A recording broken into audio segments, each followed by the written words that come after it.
1974년도에요. 기가 막힌 사건이 하나 있었습니다.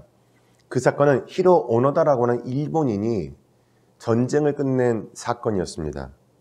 그럼 무슨 전쟁이 있었냐고요? 사실은요, 이 사람은 2차 대전을 끝낸 사람이었습니다. 아니, 2차 대전은 1945년도에 끝나지 않았습니까? 그런데 이 사람은 그 전쟁이 끝났음에도 불구하고요, 필리핀 루방섬이라고 하는 곳에 들어가서 자기 혼자 계속 전쟁을 한 거예요. 그리고 이 사람이 종전을 하는 전쟁이 끝났다라고 하는 건 뭐냐면 일본 해군이 이 루방섬에 들어와서 자기를 구출해 내주는 것이 전쟁의 끝이라고 생각을 하고요.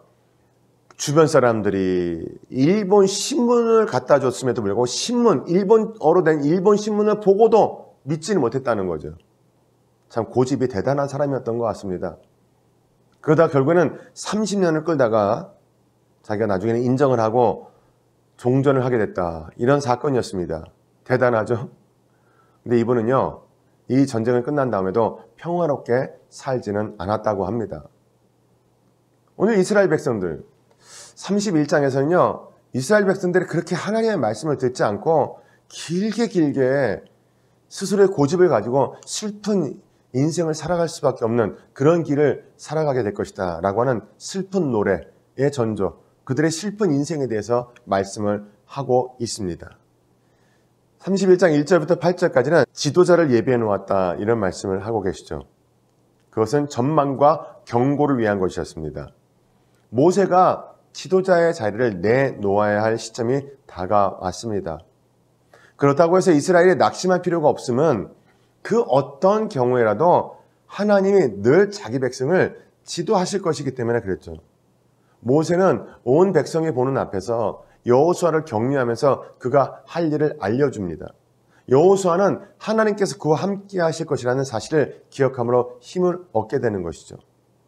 9절부터 13절까지는 모세와 여호수아가 무대에서 사라지고 이스라엘 백성들이 가나안 땅에 정착하고 난 다음에 레위 자손이 제사장들과 이스라엘 모든 장로들이 언약에 대한 헌신을 갱신하는 책임을 져야 됩니다. 민족의 지도자 모세도 없고 민족의 지도자 여호수아도 없고 이제는 남아있는 사람들이 그 땅에 대한 책임을 져야 된다는 이야기죠.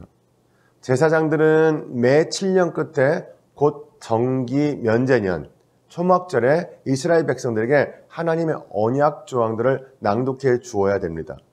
그리고 그들 자손의 각 세대는 하나님의 율법을 듣고 야훼를 경외하는 법을 자세하게 배워야 되고요. 실생활에 적용할 수 있는 것으로 배웠어야 됩니다. 지도자를 공개적으로 임명한다. 이제 여호수아에 대한 임명이죠. 14절부터 23절까지의 내용입니다. 오랫동안 계속되어 온 하나님의 백성들의 지도자로서의 모세의 역할은 곧 끝이 날 수밖에 없다.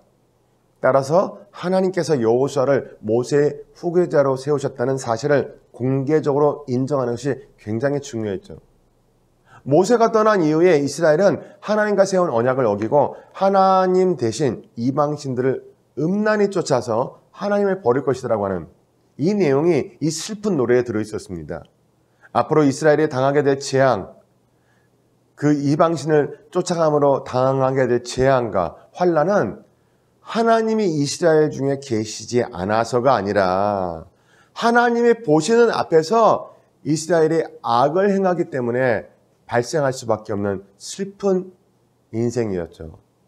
이스라엘의 불행으로 가는 길은 이미 예정되어 있기 때문에 하나님은 모세를 통해서 노래를 짓게 만드셨던 겁니다. 그 노래는 야훼의 신실하심과 이스라엘의 불충을 드러내는 증거가 될 것입니다. 이어지는 24절부터 30절까지는 반역에 대한 예언을 말씀하고 있습니다. 이스라엘의 장래는 백성들의 패역함과 목이 곧은 것 때문에 곧 어둡게 될 것이다 라는 슬픈 내용이죠. 그렇게 될 위험이 다분하다는 사실을 확실히 하기 위해서 하나님께서는요, 모세에게 그들의 불안한 역사의 특성을 보여주는 노래를 지어서 이스라엘 총회의 끝까지 다 모든 사람이 모여서 들을 수 있도록 읽고 들려주도록 만들으셨습니다. 오늘 말씀을 통해서 우리가 가져야 될 통찰력은 무엇일까요? 모세가 이스라엘 백성들의 완고한 성향을 기억나게 해주면서 상기시켜주기 위한 노래를 지었던 것처럼 우리도 우리의 약점을 상기시켜주는 선명한 신호가 필요합니다. 슬픈 노래, 이렇게 잘못될 거야 라는 노래를 매번 들으면서 이러면 안 되겠구나 라는 생각을 가졌어야 된다는 이야기예요. 그것처럼 우리도 우리의 인생 가운데 우리를 자꾸 나쁜 길로 끌고 가는 그 이유들을 생각을 하면서 계속 노래를 부르듯이 몇 번이고 되새기면서 마음속에 각인시키면 그런 잘못된 길로 안 들어갈 가능성이 더 높아지겠죠. 여러분, 하나님의 말씀을 생생하게 기억하고 활용할 수 있도록 도와주는 방법들은 어떤 것들이 있을까요? 노래도 좋습니다. 말씀을 적어서 붙여놓는 것도 좋습니다. 여러 가지 방법이 있을 것입니다. 가장 효과적인 방법으로 여러분의 인생 가운데 여러분이 하나님 자녀로서의 길을 걸어가는데 방해가 되게 만드는 요소들이 있다면 그것이 내 삶 가운데 정리되기를 바라는 마음을 가지고요. 그래서 글로서 표현하시고 노래로서 표현하시고 그리고 하나님이 원하시는 길을 걸어가기 위한 각오를 다시 한번 다질 수 있으면 좋겠습니다. 참고사항을 말씀드리겠습니다. 버리지 아니하시리라.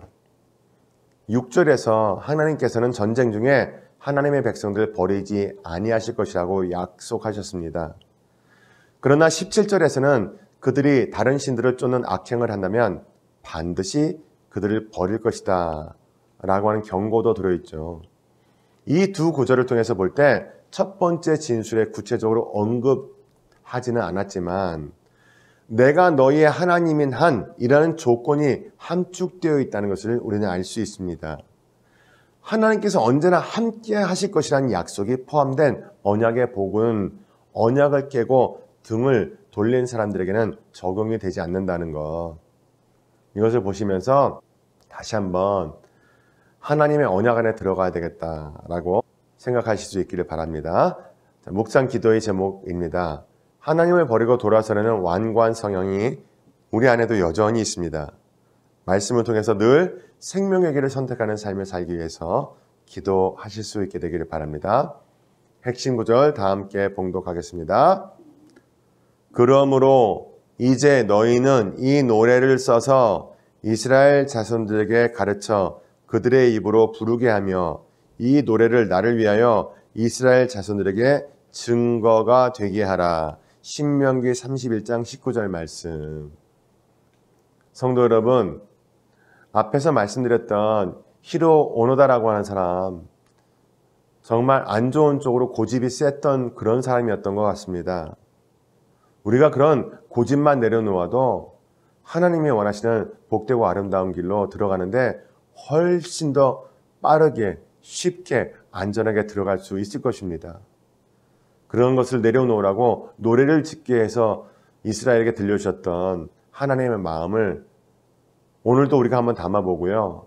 그런 잘못된 것들을 과감하게 내려놓고 주님의 언약의 길을 걸어가기 위해서 다시 한번 주님이 원하시는 모습, 그 모습을 되찾는 그런 하루가 되실 수 있기를 바랍니다.